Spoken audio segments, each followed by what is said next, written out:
बिस्मिल्लाहिर्रहमानिर्रहीम। अस्सलाम वालेकुम। क्या हाल है स्टूडेंट्स? उम्मीद करता हूँ कि आप खैरियत से होंगे। MTH 401 डिफरेंशियल इक्वेशन, आज से हम इसकी सीरीज़ का आगाज़ करेंगे और इंशाल्लाह बहुत जल्द हम इसकी सीरीज़ का अख्ताम भी करेंगे। बीच में छोड़ने वाला नहीं हूँ मैं कि आधे लेक्चर बना दिए और आधे छोड़ दिए, वो काम नहीं होगा। आप देख रहे हैं जी मेरा यूट्यूब चैनल मैथ हेल्पर और मैं हूँ हाफिज़ मोहम्मद सुलेमान शाह।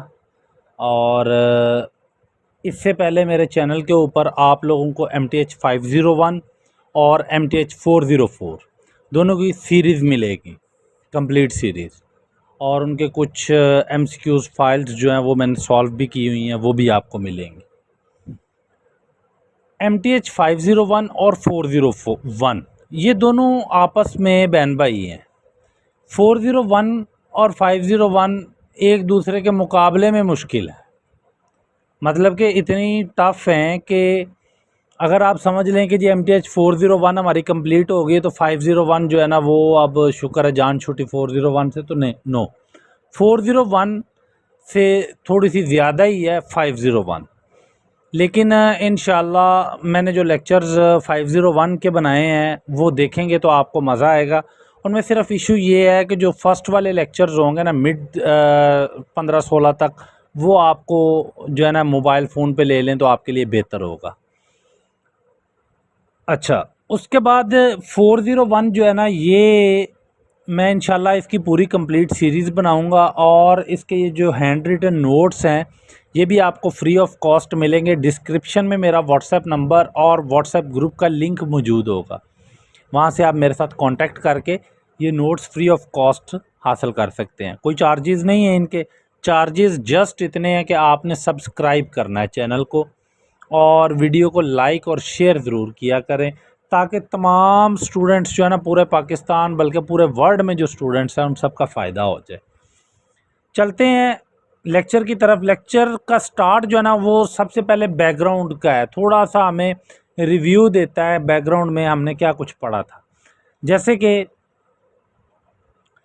सबसे पहले हमने पढ़ी थी लीनियर इक्वेशन और स्ट्रेट लाइन। उसकी इक्वेशन क्या थी हमारे पास, y = mx + c। अब ये जो mx + c वाली y वाली इक्वेशन है इसको लीनियर इक्वेशन भी कहते हैं और स्ट्रेट लाइन भी कहते हैं। पेपर में वो आपसे पूछ भी सकता है कि linear equation is the another form of dash equation, किसकी? स्ट्रेट लाइन की है। इसी तरह क्वाड्रेटिक इक्वेशन के बारे में पढ़ा था, उसको हम पैराबोला इक्वेशन भी बोलते हैं। ax² + bx + c = 0। नेक्स्ट हमने क्यूबिक इक्वेशन पढ़ी थी, ax³ + bx² + cx + d = 0। ठीक हो गया। अब जो हमारे पास क्यूबिक इक्वेशन है इसका सोल्यूशन जो होते हैं वो हमारे पास 3 पेयर बनाते हैं, मतलब 3 बनाते हैं, 3 सोल्यूशन आते हैं। स्क्वायर वाली के 2 सोल्यूशन आते हैं और जो स्क्वायर के बगैर है उसका 1 सोल्यूशन ही आता है। ओके हो गया। अब चलते थोड़ा सा आगे। System of linear equation. System of linear equation के बारे में हमने 9th-10th में पढ़ा था और ये बहुत ही आसान से सवाल आता है। हम क्या करते थे कि हम इक्वेशन 1 को इक्वल कर लेते थे मल्टीप्लाई करके, डिवाइड करके इक्वेशन 2 के, और फिर दोनों को या सब्ट्रैक्ट कर देना या एडिशन करके हम एक जो कांस्टेंट था उसकी वैल्यू जो है वो फाइंड आउट कर लेते थे वेरिएबल की। जैसे x की कर ली, y की कर ली। अगर x की निकाल ली है तो फिर x की वैल्यू को हम किसी एक इक्वेशन में पुट करके y की फाइंड आउट कर लेते थे। ये हम करते थे, ये सिस्टम ऑफ लीनियर इक्वेशन था।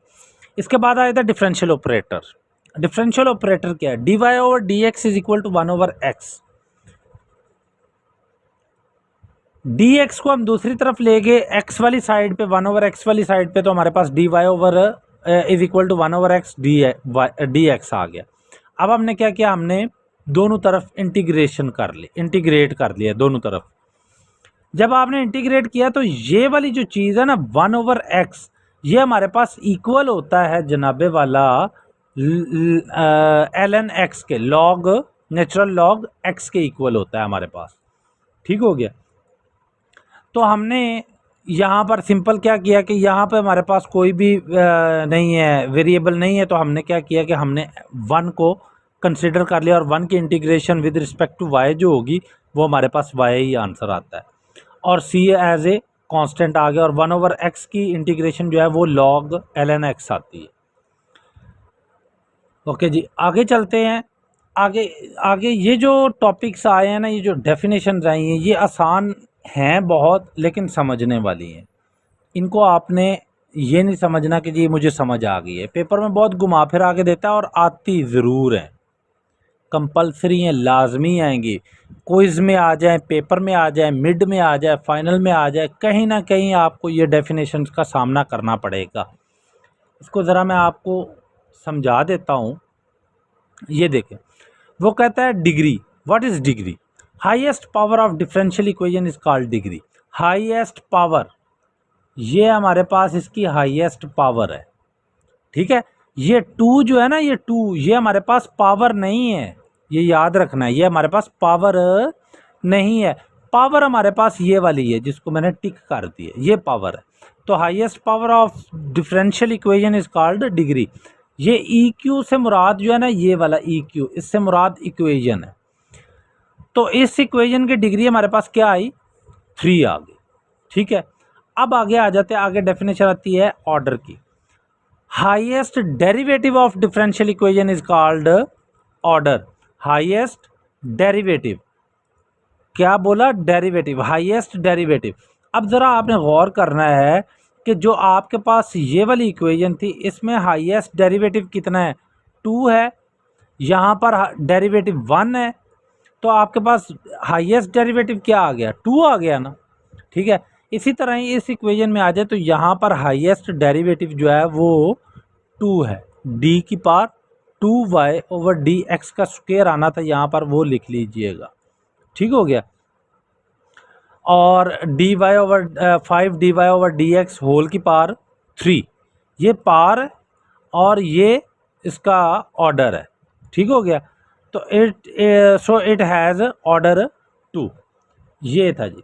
अब आगे थोड़ा सा चलते हैं। आगे हमें वो पार्शियल इक्वेशन की बात कर रहा है, तो पार्शियल इक्वेशन हमें पता है कि जी हमारे पास जो पार्शियल इक्वेशन होती है ये डेल्टा है, ऐसे करके जो लिखा होता है, डेल्टा du/डेल्टा dy नॉट इक्वल टू होता है dv/dx इज इक्वल टू 0। ये था जी आज का आपका लेक्चर। इसमें कुछ एग्जांपल्स होंगी, वो आप खुद देख लीजिएगा। सिंपल एग्जांपल हैं, जैसी ये वाली एग्जांपल है ना, ये वाली एग्जांपल, इस तरह की सिंपल सी एग्जांपल्स है।